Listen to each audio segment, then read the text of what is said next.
Bismillahirrahmanirrahim. Alhamdulillahirabbil alamin wassalatu wassalamu ala asyrafil mursalin wa khatamin nabiyyin wa sayyidil awwalin wal akhirin sayyidina wa syafi'ina maulana Muhammadin wa ala alihi wa sahbihi wa atba'ihi wa dhurriyyatihi wa itratihi wa azwajihi ummahatil mu'minin.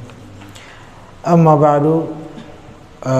Alhamdulillah, sekali lagi wa syukurillah, pada minggu yang lalu kita sudah khatam kitab Iskar Qulubil Ashiqin dan sudah kita ijazahkan kepada yang hadir saja. Mudah-mudahan dapat diamalkan oleh kita semua dan diajarkan ataupun disampaikan kepada yang lain agar umat ini semampu kita bersama-sama kita bergandeng tangan mendekatkan diri agar lebih cinta, lebih dekat lagi dengan baginda Rasulullah sallallahu alaihi wasallam. Amin ya rabbal alamin. Sekarang kita insyaallah mulai malam ini kita akan membaca kitab judulnya Muniyatul Faqir Al-Mutajarrid wa Siratul Murid Al-Mutafarrid. Kitab ini kitab apa? Kitab ini kitab jadi ada kitab namanya Matnul Ajurrumiyah. Tahu kan kitab itu? Kitab apa itu? Kitab Nahwu. Kitab Nahwu yang luar biasa, pengarangnya luar biasa, waliullah besar. Kitabnya juga dipelajari di seluruh dunia. Dan pokoknya tidak perlu kita bahas lah, tidak diragukan lagi. Saking luar biasanya kitab itu, banyak ulama yang mensyarahnya dari masa ke masa. Kan gitu. Banyak syarah Matan Jurumiyah itu, banyak sekali ya. Di antaranya ada satu syarah yang terbilang langka, nama syarahnya Al-Futuhat Al-Quddusiyah, Syarah Al-Muqaddimah Al-Ajurrumiyah. Itu nama kitabnya, Syarah Jurumiyah, namanya Al-Futuhat Al-Quddusiyah. Karangan siapa? Karangan waliullah yang sangat luar biasa dari Maroko, sama Imam Ibnu Ajurrum kan juga dari Maroko. Namanya Al-Imam Ahmad bin Ajibah Al-Hasani, yang masyhur dengan Imam Ibnu Ajibah. Beliau ulama tafsir, ulama tasawuf. Tafsir beliau judulnya Al-Bahrul Madid fi Tafsir Al-Quran Al-Majid, dan itu termasuk kategori tafsir sufi atau tafsir isyari, namanya Al-Bahrul Madid. Nah, beliau Imam Ibnu Ajibah Al-Hasani ini mensyarah Matan Jurumiyah dengan syarah yang lain daripada yang lain. Kalau kita buka kitab syarah Al-Futuhat Al-Quddusiyah itu, jadi disebutkan dulu matannya al-kalamu huwal lafzul murakkab. Kemudian disyarah, dijelaskan kalam itu apa, lafaz itu apa. Baru setelah itu di bawahnya al-isyarah.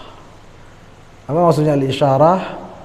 Ternyata Matan Jurumiyah itu juga menyirat, tersirat di baliknya isyarat-isyarat kepada ilmu tasawuf. Ternyata kitab Matan Jurumiyah tadi katanya kitab Nahwu, betul, tapi ternyata bukan kitab Nahwu saja, tapi juga kitab tasawuf.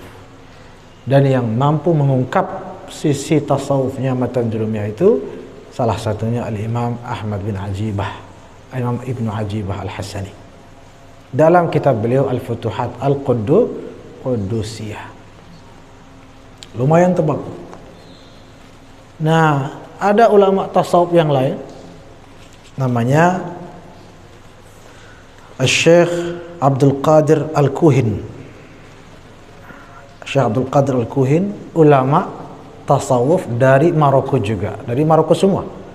Yang ngarang Matan Jurumiyah dari Maroko, dari Fes, Al-Fasi kan gitu. Pensyarahnya diantaranya Imam Ibnu Ajibah, ulama dan aulia dari Maroko, wali semua. Nah, datang lagi dari Maroko namanya Syekh Abdul Qadir Al-Kuhin. atau Al-Kuhani. Al-Kuhani atau Al-Kuhin. Beliau ini apa istilahnya? Mengemilah, meringkas kitab Al-Futuhat Al-Qudusiyah itu, diringkas, diambil tasawufnya saja. Penjelasan nahunya itu disisihkan. Sehingga terkumpul dalam satu kitab syarah Matan Jurumiyah, tapi syarah sufinya saja. Paham maksudnya ini? Jadi kitab Futuhat Qudusiyah itu syarah Matan Jurumiyah yang menjelaskan sisi nahunya dan sisi tasawufnya. Datang Syekh Abdul Qadir Al-Kuhin mengambil sisi tasawufnya saja, syarah sisi tasawufnya saja. Sehingga ringkasan itu jadilah ini judulnya Muniyatul Faqir Al-Mutajarrid Wasiratul Murid Al-Mutafarrid. Panjang judulnya. Nah, dibuat oleh Imam atau Syekh Abdul Qadir Al-Kuhin tadi. Tapi sesungguhnya isinya adalah penjelasan daripada Imam Ibnu Ajibah. Imam Ibnu Ajibah Al-Hasani radhiyallahu anhu. Imam Ibnu Ajibah ini masyhur, waliullah besar. Beliau banyak kitabnya tentang tasawuf. Dan syarah beliau terhadap kitab Al-Hikam adalah syarah yang paling masyhur. Kitab Al-Hikam Ibnu Athaillah Sakandari banyak syarahnya. Syarah yang paling masyhur syarah Imam Ibnu Ajibah ini. Judulnya Iqadul Himam fi Syarh Al-Himam, fi Syarh Al-Hikam. Ya. Jadi ini yang insyaallah akan kita kaji. Kenapa saya tertarik mengkaji ini? Karena kita semua tahu Matan Jurumiyah kan, kitab yang sangat familiar di semua kalangan santri, terutama di seluruh dunia. Tetapi tidak semuanya sadar ternyata di dalam Matan Jurumiyah itu banyak pesan-pesan spiritual. Jadi itu yang menarik untuk dikaji sekalian gitu. Selama ini kan sisi nahunya saja kita kaji. Dan jangan berhenti, terus mengkaji, terutama yang belum mapan-mapan nahunya, terus dalami. Tetapi ya sambil jalan tidak masalah. Nah, sisi tasawufnya, pesan-pesan sufistiknya apa saja. Nah, inilah dalam kitab ini diungkap dalam kitab Al-Futuhat Al-Qudusiyah yang dirangkum atau diringkas dalam kitab ini yang diberi judul Munyatul Faqir Al-Mutajarrid, atau sebut saja mukhtasar syarah tasawuf Matan Jurumiyah, ya, atau syarah sufi Matan Jurumiyah. Baik.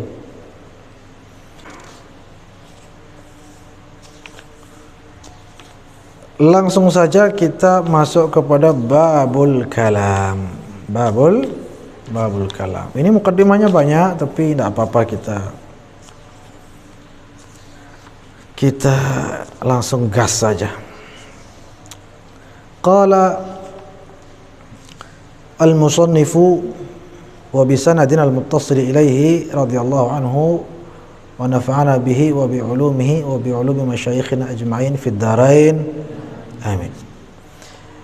Al-kalamu huwa al-lafzul murakkabul mufidu bil wad'i. Apa artinya? Kalam adalah lafaz yang tersusun dari sejumlah kata, dua atau lebih, dan yang berfaedah atau yang memiliki makna yang dapat dipahami bil wad'i, menggunakan bahasa Arab. Lah, pintar sudah nahwu ternyata ya. Baik. Kita baca syarahnya. Ai al-kalamu 'indal akyas. Kalam menurut orang-orang cerdas. Al-akyas jamak daripada kayyis. Al-kayyisu man dana nafsahu wa 'amila lima ba'dal maut. Kan itu ada hadisnya. Kalam menurut orang-orang yang bersih hatinya. Nah, yang bersih, orang-orang sufi. Huwa al-lafzu, lafaz. Betul. Al-murakkab, yang tersusun. Tapi secara bahasa dalam ilmu secara linguistik lah atau secara gramatikal bahasa Arab, tersusun di sini tersusun dari beberapa kalimat atau kata. Kalau bahasa Indonesianya kan kata.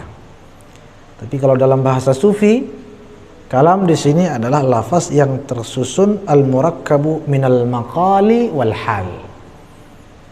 Yang tersusun lengkap, tidak hanya ucapan tapi juga diiringi dengan perbuatan. Tersusun dari ucapan dan perbuatan. Jadi tidak hanya lafaz yang diucapkan tapi juga diamalkan. Itu maksudnya tersusun murakkab. Makanya kalam para sufi itu adalah kalam yang sudah diamalkan terlebih dahulu. Dan itulah yang dimaksud dengan sufi, yaitu orang yang sudah sufia, yang sudah di minas safa. Safa artinya kesucian. Sufiyar rajulu, disucikan laki-laki itu, orang itu. Maka sufi orang yang sudah disucikan. Kalau yang belum, yang masih belajar, itu namanya mutasawwif. Apa namanya? Mutasawwif. Sama seperti mutafaqih, masih belajar fikih. Sudah ahli fikih namanya faqih. Belajar tasawuf namanya mutasawwif. Sudah ahli tasawuf namanya sufi. Bi an yakuna al-mutakallimu bihi mimman yanhadu haluhu wa yadullu 'ala Allah maqaluhu. Tersusun juga di sini maksudnya adalah yanhadu mimman yanhadu haluhu wa yadullu 'ala Allah maqaluhu, yaitu yang keadaannya membangkitkan semangat orang untuk dekat kepada Allah, dan juga kalamnya itu juga menunjukkan jalan kepada Allah. Sehingga itu orang-orang sufi itu kenapa kalamnya sangat istimewa, karena keluar dari hati. Bukan keluar dari otak mikir gitu, enggak, tapi lebih banyak kalamnya keluar dari hati yang bersih, sehingga penuh dengan keajaiban, sangat dalam, karena memang keluar dari hati yang sangat dalam, lubuk hati yang sangat dalam. Begitu juga dengan orang yang cinta ya. Orang yang betul-betul cinta kelihatan dari kata-katanya. Kalau kata-katanya tidak karu-karuan, itu bukan dari hati, itu dari lidah saja. Tapi kalau orang yang berkata-kata dan mengungkapkan cintanya dari hati, itu biasanya baper yang mendengarkannya. Kan gitu.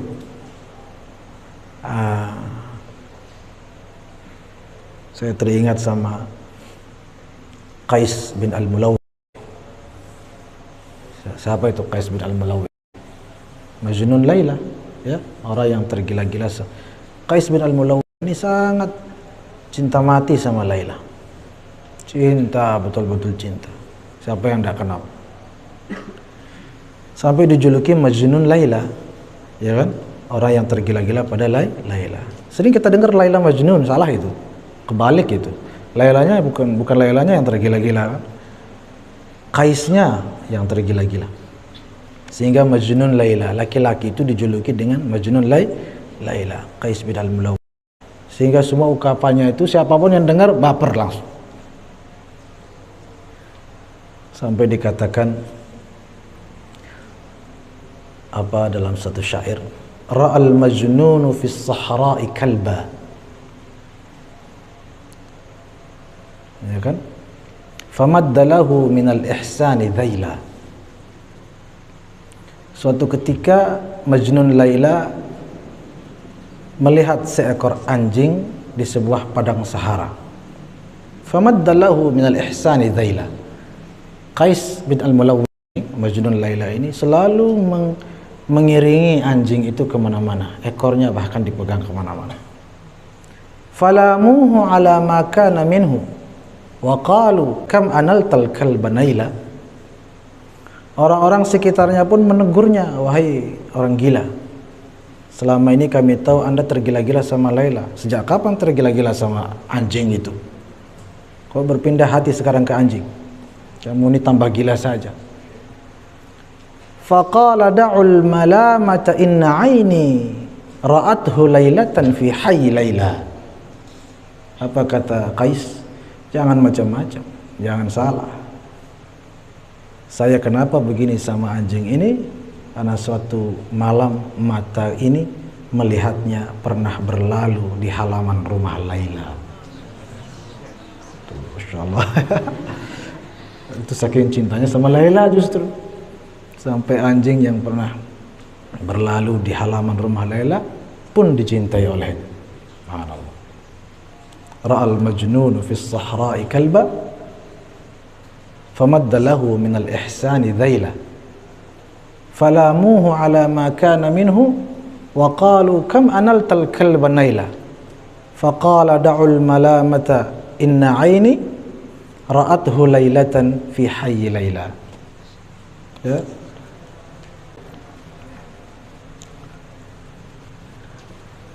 Wa fil hikam, dalam kitab Al-Hikam dikatakan tasbiqu anwarul hukama aqwalahum fahaitsu sarat tanwiru wasalat ta'bir. Apa kata Imam Ibnu Athaillah As-Sakandari? Bagusnya kitab ini juga banyak kutipan dari kalam-kalam para aulia yang lain yang masyhur seperti Imam Ibnu Athaillah As-Sakandari. As-Sakandari berarti dari Alexandria. Ada makamnya di Alexandria. Apa kata beliau? Tasbiqu anwarul hukama'i aqwalahum. Orang-orang yang arif bijaksana, orang-orang sufi, itu cahaya mereka terlebih dahulu sampai daripada ucapan mereka. Jadi para wali kalau berbicara sebelum kata-katanya sampai kepada objek, terlebih dahulu sampai cahayanya. Jadi bagaimana tidak tembus dan didengarkan, bahkan dipatuhi kata-katanya. Subhanallah. Kalau kita bicara tentang para wali, memang jangankan ucapan, tanpa berbicara saja, sekedar pandangan mata. Sampai Syekh Abdul Hasan Asy-Syadzili mengatakan, nahnu kas-sulhfah nurabbi auladana bin nazar. Kami seperti kura-kura mendidik murid-murid kami dengan pandangan mata. Dan betul, Syekh Abdul Hasan Asy-Syadzili punya murid namanya Syekh Mursi Abdul Abbas. Syekh Mursi Abdul Abbas punya murid namanya Syekh Ibnu Athaillah Sakandari yang punya kitab Hikam. Masyhur ceritanya kan, Syekh Ibnu Athaillah Sakandari punya murid namanya Syekh Ibnu Nahwi yang punya Al-Qasidah Al-Munfarijah itu, Ishtaddi azmatu tanfarij. Itu Syekh Ibnu Athaillah Sakandari berjam-jam majelis ilmunya, tapi tanpa satu huruf pun keluar dari mulut beliau. Diam. Murid-murid beliau yang ribuan juga hanya diam. Tapi itulah bin nazar. Di sana diantaranya Syekh Ibn Nahwi. Syekh Ibn Nahwi ini bertanya-tanya. Kamu bertanya-tanya, katanya terus kan? Ini kok diam saja ya? Ini makamnya ini bikin penasaran. Makam apa ini? Kok makam diam-diam saja ini? Ternyata pada malamnya kan Syekh Ibn Nahwi bermimpi bertemu dengan baginda Rasulullah SAW, dikelilingi para sahabat, para wali, dan di antara mereka guru beliau ini Syekh Ibn Athaillah Sakandari. Di sana kaget Syekh Ibn Nahwi.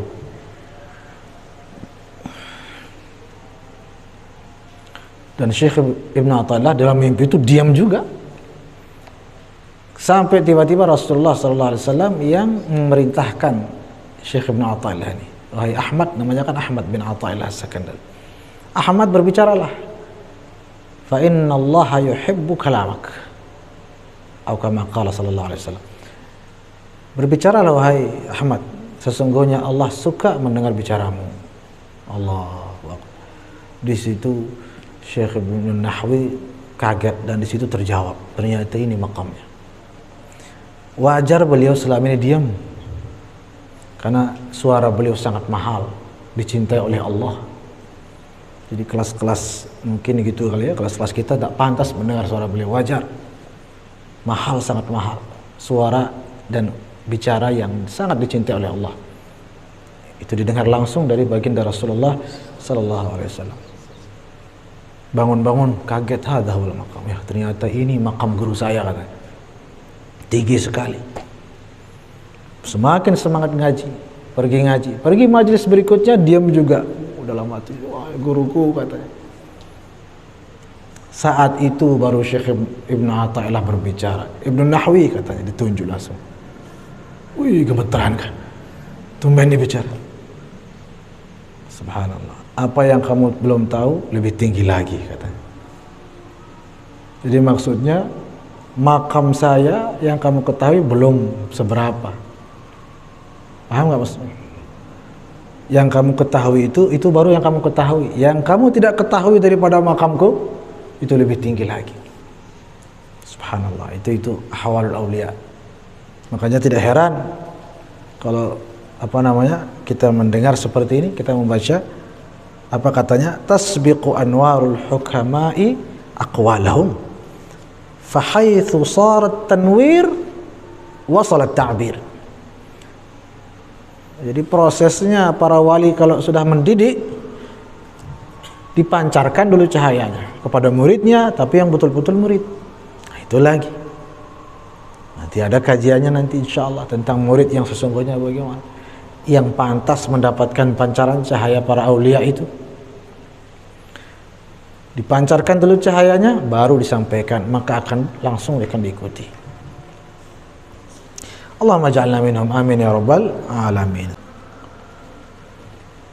Fayufidu bimujarradi wad'ihi fil qulubi nuhudan wa ishtiyaqa ila al-hadratil qudsiyah aw khawfan zajiran 'anil ma'siyah. Jadi itu maksudnya al-mufid. Al-kalam huwa lafzul murakkabu al-mufid. Jadi kalam para wali, kalam yang betul-betul tulus dari hati adalah lafaz yang tersusun dari ucapan dan perbuatan, diiringi dengan perbuatan al-mufid, yaitu al-mufidu fi qulubil mustami'in imma uluman au anwaran au asrara. Itu makna mufid. Mufid artinya yang berfaedah di hati yang mendengarkan. Berfaedah dari segi apa? Entah ilmu masuk, atau cahaya masuk, atau sir yang masuk. Itu maksudnya mufid.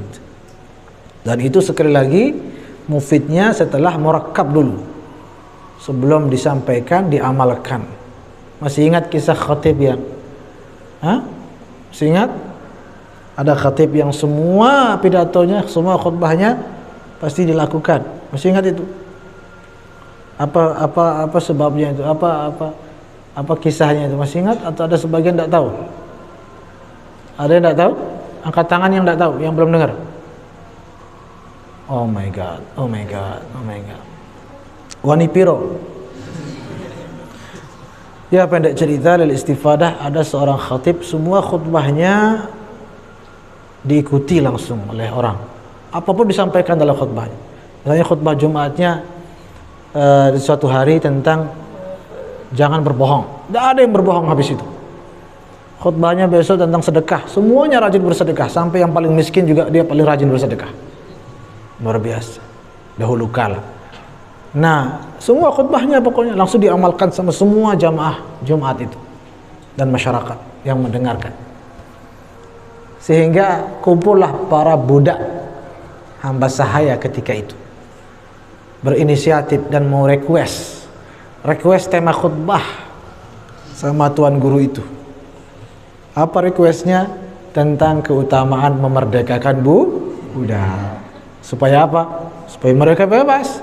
Karena semua yang disampaikan dilakukan. Kayaknya ini beliau ini kalau menyampaikan tentang keutamaan memerdekakan budak, kayaknya kita semua merdeka deh. Hanya pada request. Apa kata khatibnya? Kasih waktu 3 bulan, 4 bulan. Ya Allah, lama sekali.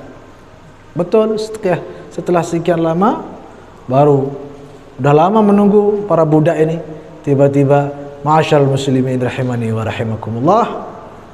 Khutbah kali ini saya beri judul dengan keutamaan memerdekakan budak. Wih, ya. Belum apa-apa sudah merasa merdeka mereka ini. Ya Allah ya Karim. Alhasil setelah khutbah selesai semuanya tiba-tiba merdeka, dibebaskan sama tuannya masing-masing. Hore, akhirnya semuanya kumpul, mantan-mantan budak itu mau datang ke tuan guru itu, mau mengucapkan terima kasih dan lain sebagainya. Dan pertanyaan satu saja, Syekh katanya, kami penasaran, kenapa harus tunggu 3 bulan? Kenapa nggak begitu kami request langsung aja sampaikan? Ini kita 3 bulan disiksa-siksa sudah. Apa jawaban khatib ini? Saya minta 3 bulan waktu untuk membeli budak.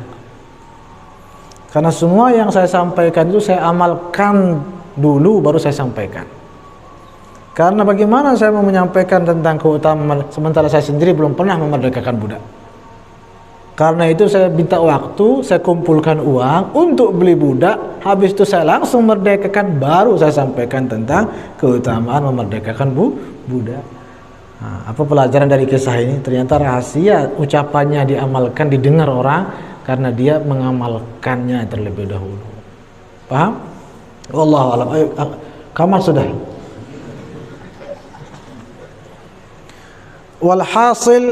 Alhasil kata beliau, annal kalama idza kharaja minal qalbi waqa'a fil qalb.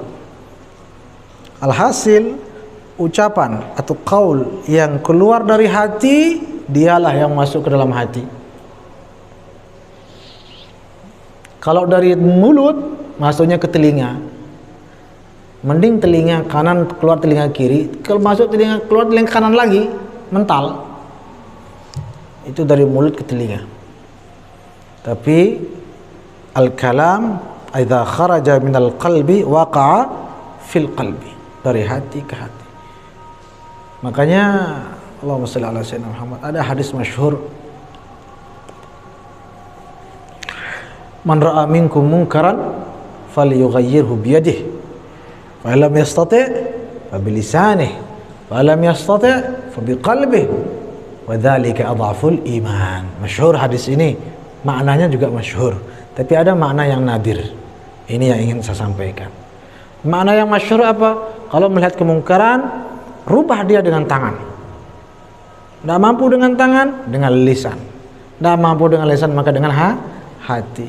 Wadzalika, dan dengan hati itu selemah-lemah iman. Itu yang masyhur. Sekarang yang langka saja. Dan semua makna boleh-boleh saja, semua makna benar, tergantung dari sisi mana, dari sudut pandang yang mana. Tangan paling kuat itu biasa diartikan pemerintah ya. Oke, it's okay, no problem. Kalau tidak mampu dengan tangan pemerintah, ya nasihat para ulama, lisannya para ulama. Tidak mampu juga, ya sudah, dengan doakan saja dengan hati, ingkari dengan hati. Kan begitu. Dan itu yang paling lemah. Taib. Makna lain dari sisi yang lain, bukan dari sisi pemerintah lagi ya. Tapi secara bahasa saja, kalau saya mengatakan bukalah pintu dengan kunci, kalau tidak bisa dengan kunci maka dengan palu. Kalau tidak bisa dengan palu juga, maka pasang bom di situ. Urutannya dari lemah ke kuat atau kuat ke lemah? Nah, lemah ke kuat. Kan tidak mungkin buka pintu pakai kunci. Tidak bisa. Oh, kalau tidak bisa pakai kapas. Loh, apalagi kan gitu. Paham apa tidak? Apalagi pakai paku. Itu yang lebih kuat. Kalau melihat kemungkaran pakai tangan, pakai kekerasan, tidak mampu, tetap saja orang melakukan kemungkaran, pakai yang lebih kuat. Paham? Pakai yang lebih kuat. Apa itu? Lisan. Nasihati. Sekarang orang lagi bikin maksiat, langsung kita gerbek, kita rusak, kita apa, masih dia akan berbuat di tempat lain. Betul apa tidak? Tidak akan merubah itu. Fa'ilam tastati', tidak akan mampu dengan itu. Nasihati, berikan nasihat supaya dia paham ini haram, ini tidak boleh, ini. Itu lebih kuat karena ada kesadaran. Dengan adanya kesadaran, maka dia akan meninggalkan. Dimanapun dia berada sudah tahu dia hukumnya. Mungkin kalau tidak begitu, dia mungkin sebelumnya dia tidak tahu hukumnya. Tapi tidak mampu lagi, nih pakai yang paling kuat, yaitu bil qalb, dari hati ke hati, heart to heart. Maksudnya apa? Hatinya sasar, hatinya pretel. Disitulah peran para sufi yang kita baca tadi. Para sufi yang hatinya bersih, dia langsung tembus ke hati, langsung berubah. Wa dzalika isyarah lil ba'id. Dzalika isyarah kepada yang jauh. Adhaful iman. Dzalika maksud itu tangan itu merubah dengan tangan, itulah selemah-lemah iman. Nah, itu juga makna. Contoh merubah dengan hati yang ampuh, seperti yang terjadi di zaman Imam Ma'ruf Al-Karkhi radhiyallahu anhu. Namanya Imam Ma'ruf Al-Karkhi. Imam Ma'ruf Al-Karkhi ini di suatu pantai, duduk santai di pantai. Tiba-tiba ada seorang pemuda teriak-teriak Allahu Akbar, membawa golok. Syekh, ada apa? Itu ada perahu mau datang. Terus perahu itu isinya orang-orang berbuat maksiat. Terus ayo kita perangi. Nah, man ra'a minkum munkaran falyughayyirhu biyadihi. Kan begitu. Kita bila perlu kita tenggelamkan. Aduh, saya tidak mampu, saya sudah tua, kata Imam Ma'ruf. Kalau begitu doakan supaya hancur. Ayo doakan, saya amini. Akhirnya ya sudah kalau kamu minta saya doa, Allahumma kama as'adtahum fid dunya fa as'idhum fil akhirah. Allahumma kama farrahtahum fid dunya fa farrihhum fil akhirah. Ya Allah, sebagaimana Engkau telah bahagiakan mereka di dunia, bahagiakan pula mereka di akhirat. Pemuda ini, waduh, Syekh, antum ini yang benar saja. Saya kira antum doakan tenggelamkan perahunya atau matikan mereka atau jangan beri. Ternyata malah bahagiakan juga di akhirat. Seriusan Syekh, apa serius? Cius. Ternyata lihat apa yang terjadi. Begitu perahu itu sampai ke darat, sudah mendarat, kok mendarat ya, berlabuh mungkin istilahnya, menepi di pantai. Ternyata mereka isi perahu ini turun terpisah laki perempuan dan sama-sama mencari masjid untuk sholat taubat berjamaah. Ternyata terkabul doanya. Maksudnya bahagiakan di akhirat dengan taubat mereka di dunia. Itu dengan hati yang tulus, yang cinta, yang bersih, tidak ada kebencian, tidak ada hasad, tidak ada hiqd dan lain sebagainya. Allahumma alhiqna bis salihin, amin ya rabbal alamin. Memang kita bersama orang-orang sufi itu seperti di dunia yang berbeda, di dunia yang penuh keindahan. Al-Arif Billah Al-Qadhi Al-Syekh Abu Ali Hasan bin Muhammad Al-Mashat, maha guru daripada Al-Maghfurullah Maulana Syekh, beliau dalam kitab Al-Irsyad بذكر بعض ما لي من الإجازة والإسناد, Syekh Hasan Al-Mashat Abu Ali, apa kata beliau?